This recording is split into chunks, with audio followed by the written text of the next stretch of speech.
Random Simple Life ni G and hello world, good morning. At ito nga ang aga-aga, bumungad agad ang kuya ko. Nakita niya yung camera at iniisip niya, nagbablog kaya ako? At hindi pa talaga na nagpakit pa siya talaga, nginitian pa at umupo pa talaga. Kuya naman, anong ginagawa mo? Nagbablog ako. Huwag ka dyan side by side. Ano yan? Para ka namang modelo dyan. Ay, ngumiti pa talaga parang Ayan, umalis ka. Nagbablog ako. Ito naman panira eh.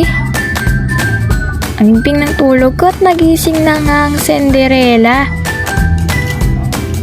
Na problemado pero masaya. Meron ba yan? Problemado pero masaya?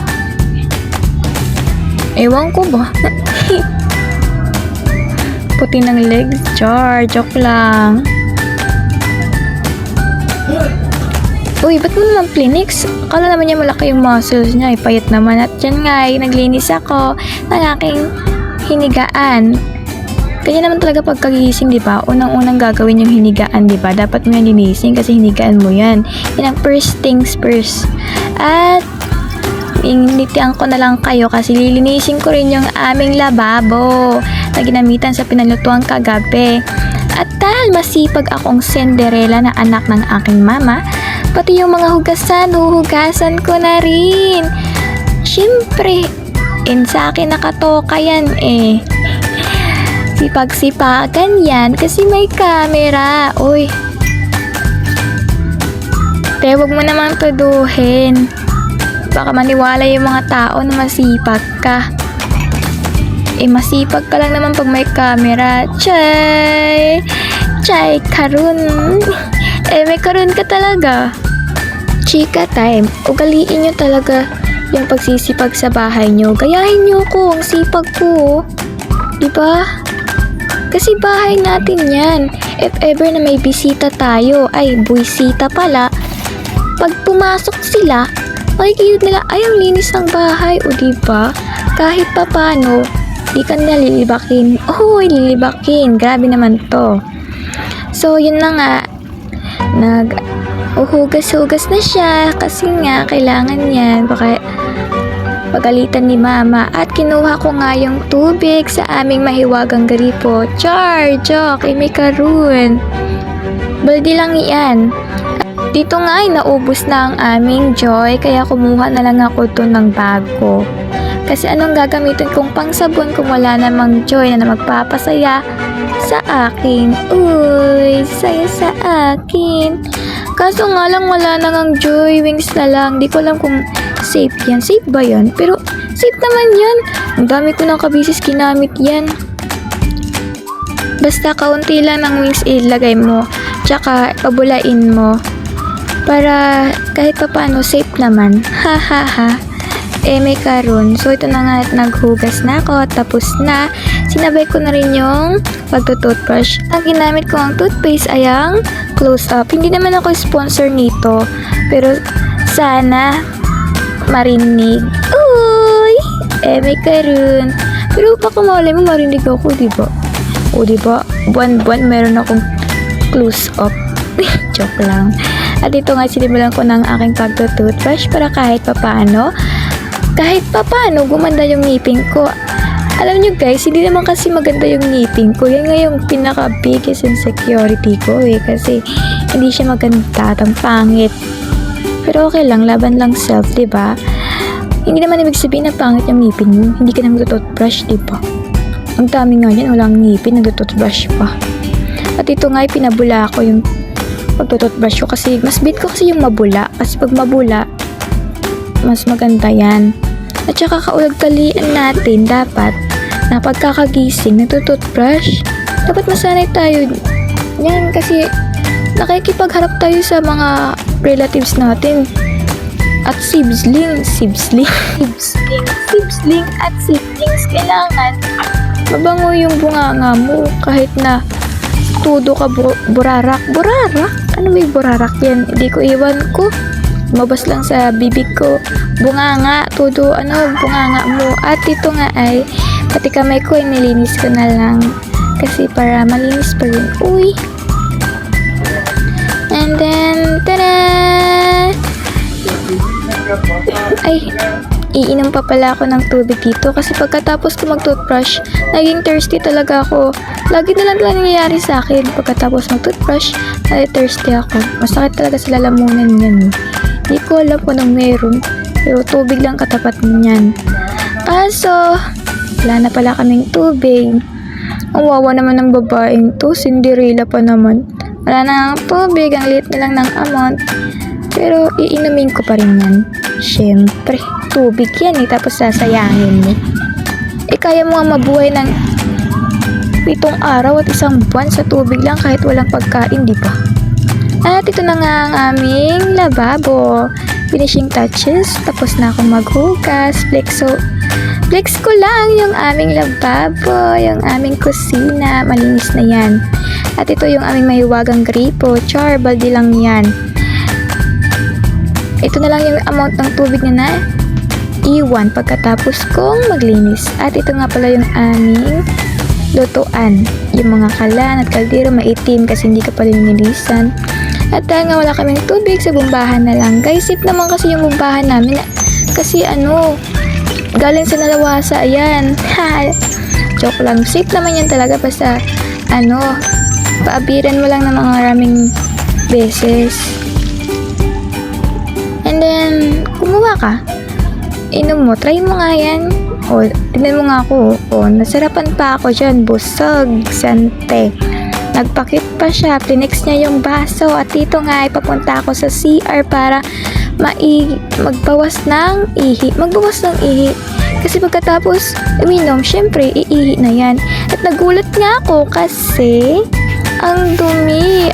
Basa. Galit si mama sa mabasa. Kaya, nagpakitang gilas ako. Nilinis ko na lang. Hindi ko naman kasi pwedeng pupuan o trapuhin, di ba? Kaya, sinilhig ko na lang. Binalis. Ayan na nga, nagpakitang gilas siya. Pinanindigan ko nga talaga ang pagiging masipag na Cinderella ni mama. Oops, bawal makita. Kahit wala naman talaga makikita. Done na. Dito nga ay bala ko sanang panindigan talaga yung pagiging masipag at maglilinis, magwawalis ng mga basura kasi nakita ko ang linis na pala kaya dumaretso na lang ako dito. Siguro si papa na naggawa niyan Masipag kasi yung papa ko Char. Pinuntahan ko na lang yung aso ko. Aso namin. Aso natin. Aso nating lahat. Si Brownie. Ang makulit at pipo kong aso. Cute yan ng bata pa yan. Hanggang ngayon rin naman cute yan. Kaso nga lang, makulit. Cute na makulit. At alam niyo ba? May talent yan. Sumayaw. Tingnan mo, Sumayaw habang nakatayo. Binilaan pa talaga ako. Ew! Yuck, Brownie! Hindi ka nagtututbrush. Pero okay lang yan. Brownie ko naman. Kinimputan ko na lang siya. Kimbot? Kimbot? Uy, nagmodel siya, Flex ko lang. Yung mayayaman naming kapitbahay. Diba? And then, yung sunrise. Ang ganda. Kasing ganda ko. Kaya, exercise muna ako dito. Exercise agad? Pwede bang warm up muna? Warm up, exercise, and cool down. Flexing. My body tea. Joke, hindi yan body tea.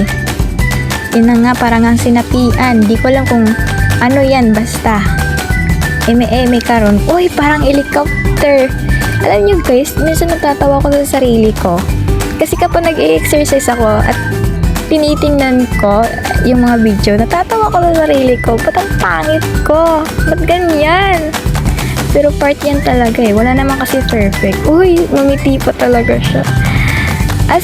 Okay lang maging pangit. Kasi may turban ni Cinderella. Feeling ko powerful ako sa Cinderella na yan And ginawa ko yan para mabawasan yung taba ng aking braso. Kasi ang laki Nilausan ko po yung mga lalaki sa laki. Walang muscle pero taba meron. And next up, ayan yung paa. Yung paa naman para sumiksi naman kahit konti. Bakit ko talaga? Kailan ba naman maganda? Pero okay lang, umiti ka lang. Yan. Ikimbot mo. Ikimbot. Diba? Wala nang tatalo sa kimbot ko. Seryoso nga lang yung mukha niyan. Huwag nang pansinin yung mukha. Uy, ngumiti siya. Oh, sinayawan ko na kayo ng TikTok. Pagkatapos mag-exercise, TikTok parang isda. Oh, pa-stress ka na. Sayawan kita nito. Oh. Uy, bakit pa siya talaga? Pero ipiplex ko lagi. Yung asyenda namin. Lagi ko tong pre-flex talaga. Ay, hindi pala namin. Oh, nagkikitira lang pala kami. Pero kami yung nag-aalaga dito. O yan no, ang ganda no. Kahit meron mga dahon-dahon. Ayan. Ayan yung mahiwagan naming gate. Nakapadir nga pero yung gate naka-yerho. Ang ganda talaga ng langit. Tsaka ito yung best spot talaga yung tower eh. And then buksan ko na yung mahiwagang gate namin. Yun yung secret password. Yun.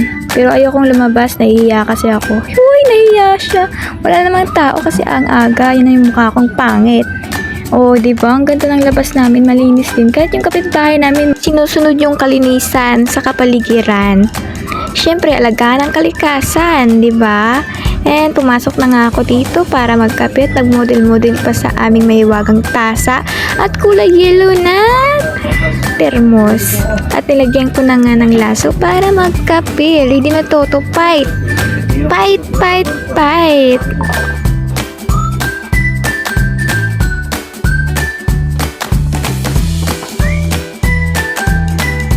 Dito nga ready na ako mag-almusal kaya kinuha ko na yung kutsara para iukay ang aking kape.